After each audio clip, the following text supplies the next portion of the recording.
Hey, what's up? What's going on? Daria Jackson-Legagneur here, coming at you from my Brooklyn office, one half of Willie and Daria. Today, I have a really cool question to ask you. Oh my God. Have you ever done the unthinkable, like lose your ID while you are traveling? I know for me, I thought like once you lost your ID, you wasn't getting on the plane. There was no way you was getting on the plane. And if you're out of the country, let's say you're doing an international flight, you are not getting back home. So you might as well just like find a job, set up camp wherever you at, because you ain't coming back. But I have learned that you can come back. There are ways that you can get back. You can get on board. You're allowed to get on board if you lose your passport. I know that's like the main thing, your passport or your driver's license. You know, there is some ID that can be used so that you can be identified. What would be acceptable is any photo ID. It could be your job ID. It could be a digital copy of your ID, like if you have it on your phone. So I highly recommend that you take pictures of your license, your passport, so that you will have something to verify who you are. A police report, any type of photographs that you can make sure, have to show proof of who you are. But in any event, if this was to happen to you, there are 5 steps that you need to complete so that you can get your behind back home and on that flight. After all, that's what's up. Now, every case is different. It's not a blanket, black and white,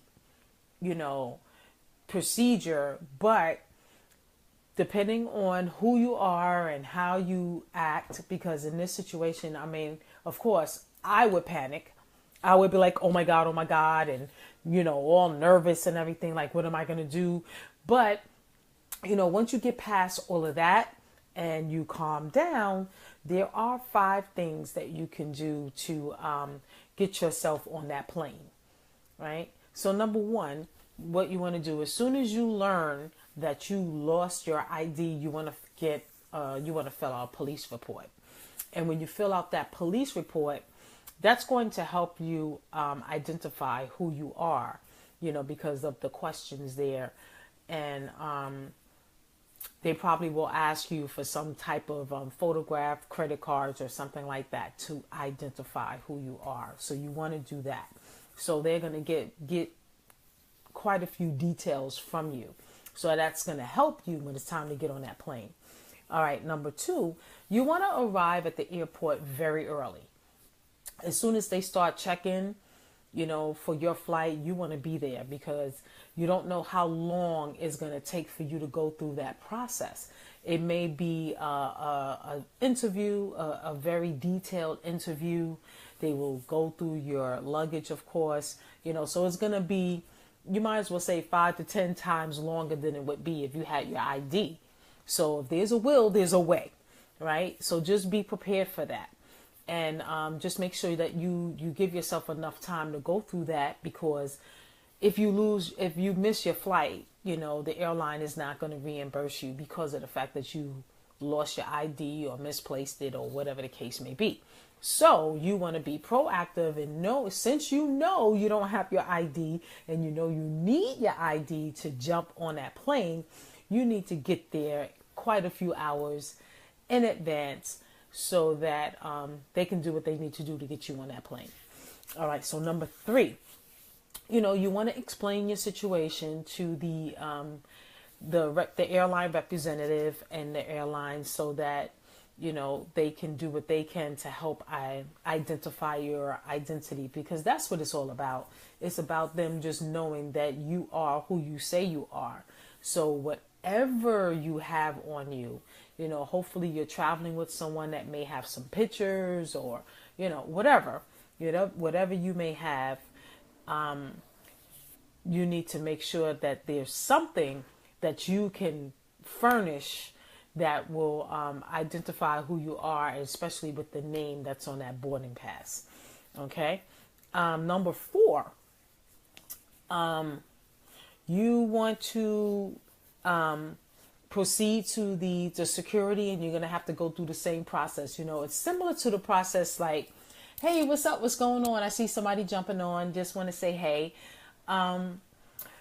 You want to go through, it's like going through the same process like when you call, let's say you have a situation with a particular company, maybe they owe you a refund, or you brought a particular product and it doesn't work, and you know how you have to speak to the operator, then you tell the operator your story, then the operators, they decide who they're going to switch you to, and then they switch you to another person, and then you got to explain the situation all over again. And it's like you're explaining the same situation to about 10 different people, and about time you get to the last person, that's probably the person that can help you, you're frustrated, right? So it's a similar situation. So when you go to that airport, you need to be as calm as possible, already have in your mind you are going home, and I have to go through a process. So if you have to talk to 60 people and tell them the same situation, then you tell those 60 people in a nice, calm voice. Because if your behavior is irate, it's going to motivate them even less not to help you. But if you're nice and you're pleasant and you're following whatever directions they're telling you, you might have to go to this person, that person, this room, upstairs, downstairs, whatever wild goose chase that they put you on, you are cool as a cucumber, because your ultimate goal is to get on that plane and get home, right?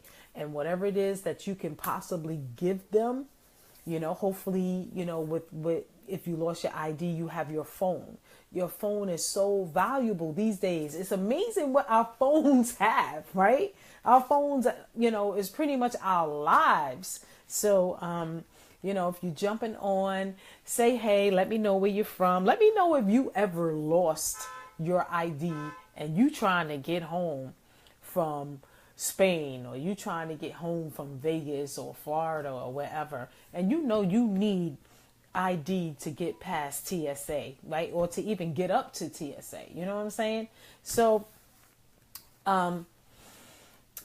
number five, you want to, let's see. Yeah, you definitely want to be cool. I pretty much told you that. Your behavior has to be, you want to be cool as a cucumber. You don't want to be angry. You don't want to be, edgy and nervous, because if you're looking suspicious, with all the craziness that's going on in the world, that's going to deter you even more, because now they're like, this person lost their ID. They're nervous. I don't know. So they're going to investigate even more, right? Your interviews might be even more intense, so you just want the process to go as smoothly as possible so that you can get your behind home, right? So I'm just here to tell you that if you ever lose your ID while you're traveling, you can get home. There is a way. You just make sure that you are as cooperative as possible, and try to come up with whatever evidence of who you are as possible.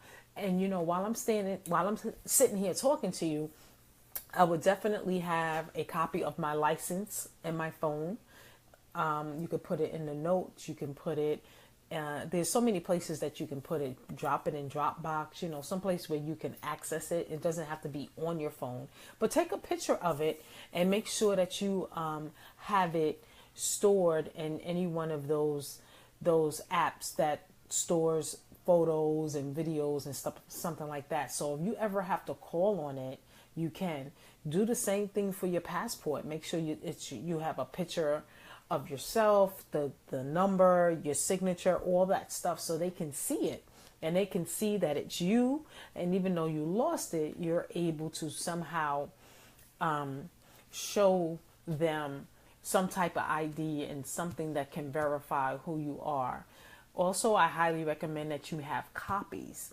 You could put a copy in your wallet. You can put when you're traveling, you might want to put a copy in your carry-on somewhere. So like if anything happens in your entire wallet or even your phone is lost or stolen or whatever the case may be, you have a way that you can identify who you are. So I just wanted to give you those tips. And if you're looking for a great way to vacation with 5-star accommodations, but 3-star budget, on a 3-star budget, you can leave a comment below, and Willie and I will shoot you some information. We'll show you how we get to travel 4 and 5 times a year on a teacher's salary, 2 teachers' salary. So that's all I got for you today. I hope you got value. If you got value, leave a comment below, share, like, give me a thumbs up, some love, and I will see you guys on the next video. Don't forget, if you want to know more about how you can travel 5-star at 3-star on a 3-star budget, just leave a comment, the number 10, right? Number 10 in the box below, in the comments below, and I'll get back to you. I'll give you the information. All right? Daria Jackson-Legagneur signing off, and I will see you in the next video. Make it a great day. Bye-bye.